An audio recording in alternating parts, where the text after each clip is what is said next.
Bismillahirrahmanirrahim. Assalamualaikum warahmatullahi wabarakatuh.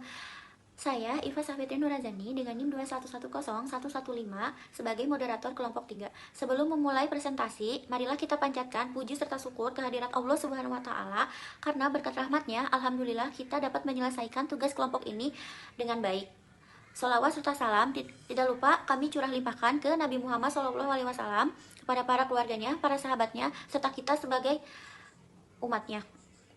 Untuk mempersingkat waktu, mari kita saksikan presentasi hasil kerja kelompok kami mengenai pendapatan nasional Malaysia dan Indonesia dari tahun 2010 hingga 2023. Selamat menyaksikan. Assalamualaikum warahmatullahi wabarakatuh. Perkenalkan, nama saya Aulia Rahmawati, IEKI Angkatan 2025 dari kelas 1A dengan NIM 2506294.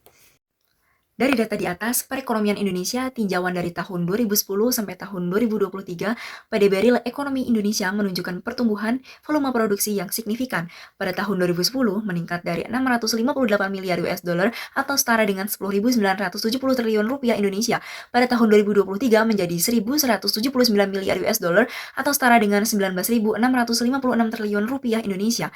PDB per kapita standar hidup rata-rata penduduk terus membaik, meningkat dari 44,7 juta pada tahun 2010 menjadi 70,2 juta pada tahun 2023. Dinamika pertumbuhan tahunan, pertumbuhan stabil, mayoritas tahun menunjukkan pertumbuhan yang kuat, rata-rata di atas 5%, misalnya 6,22% pada tahun 2010 dan 5,31% pada tahun 2022. Dampak krisis 2020 hanya ada satu kontraksi, pertumbuhan negatif sebesar minus 2,07% pada tahun 2020 akibat pandemi global. Pemulihan cepat ekonomi menunjukkan ketahanan dan pulih dengan cepat, kembali menjadi lebih dari 5% pada tahun 2022 dan 2023. Ekonomi Indonesia bertumbuh nyata. Kenaikan ekonomi PDB real menunjukkan peningkatan output barang dan jasa bukan hanya karena inflasi. Ketahanan ekonomi, perekonomian mampu pulih secara kuat dan cepat setelah menghadapi guncangan besar yaitu pandemi COVID-19. Kesejahteraan meningkat, peningkatan PDB per kapita adalah indikator bahwa pendapatan rata-rata penduduk terus meningkat. Assalamualaikum warahmatullahi wabarakatuh. Perkenalkan, nama saya Dea Amelia dari kelas 1A IEKI Angkatan 2025 dengan NIM 2503114. Data ini menggarisbawahi posisi Indonesia sebagai kekuatan ekonomi yang jauh lebih besar berdasarkan PDB nominal dan menunjukkan bahwa Indonesia juga menikmati laju pertumbuhan yang lebih tinggi dibandingkan Malaysia dalam periode 2010 hingga 2023. Dari data ini dapat dilihat bahwa PDB nominal Indonesia lebih besar dari Malaysia dan PDB Indonesia berada di kisaran 3 hingga 3,5 kali lipat di atas Malaysia. Indonesia tidak hanya besar, tetapi pertumbuhan yang lebih cepat dan agresif. Bisa dilihat di periode 2010 hingga 2023. Indonesia mencatat pertumbuhan yang melonjak hingga 81%. Angka ini jauh dari pertumbuhan Malaysia yang berada di 57%. Assalamualaikum warahmatullahi wabarakatuh. Perkenalkan, nama saya Dia Aulia Nafisa. Di sini saya akan menjelaskan tentang sumber pendapatan nasional Indonesia dan Malaysia. Dari Indonesia sendiri ada 3, yaitu ada dari pajak, ada dari penerimaan negara bukan pajak atau biasa disebut PNBP, dan dari hibah.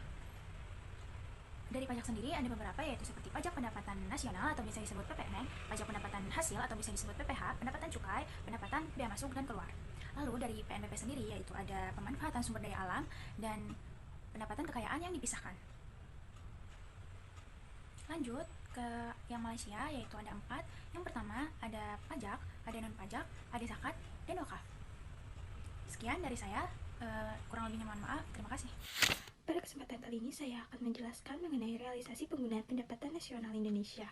Tetapi sebelumnya perlu diketahui terlebih dahulu bahwa pendapatan nasional itu sebenarnya tidak punya belanja langsung, karena pendapatan nasional adalah ukuran produksi ekonomi seperti PDB dan PNB.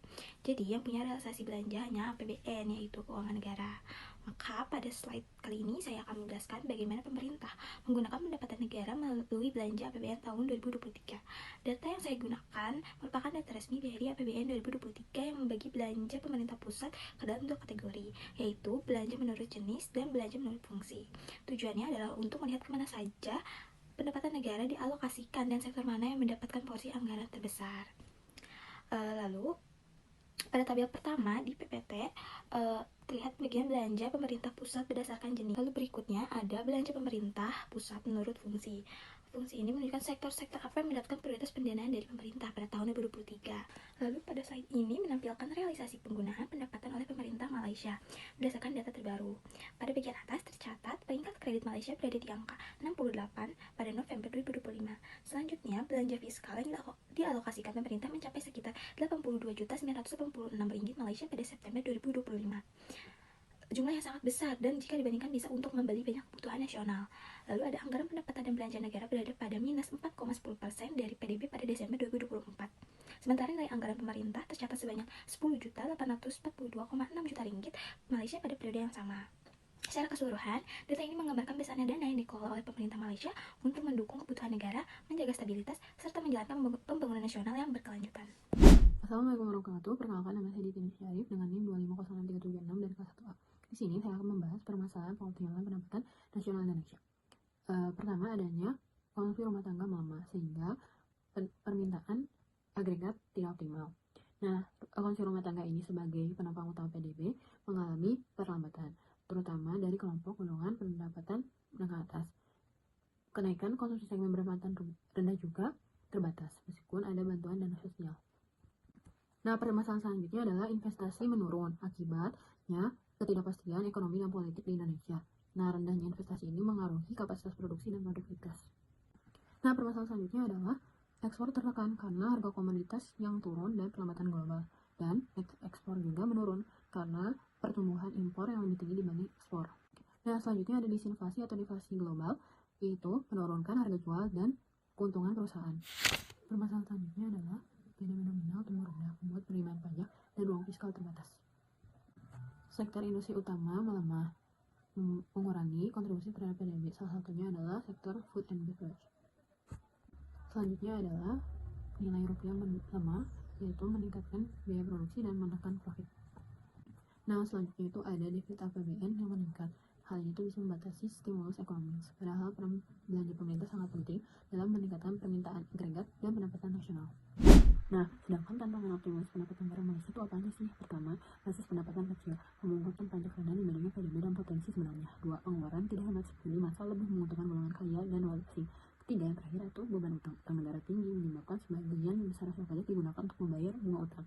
Untuk kesimpulannya, negara Indonesia lebih unggul dari sisi skala dan pertumbuhan ekonomi, sedangkan Malaysia memiliki struktur fiskal yang lebih kompleks namun didukung oleh instrumen seperti zakat dan wakaf. Kedua negara ini perlu meningkatkan fondasi pendapatan ekonomi dan mengefisiensi penggunaan anggaran untuk mendukung pertumbuhan ekonomi yang berkelanjutan. Sekian presentasi kelompok 3 yang bisa disampaikan. Semoga bermanfaat. Terima kasih atas perhatiannya. Mohon maaf bila ada kesalahan kata yang diucapkan. Billahi taufiq wal hidayah. Wassalamualaikum warahmatullahi wabarakatuh.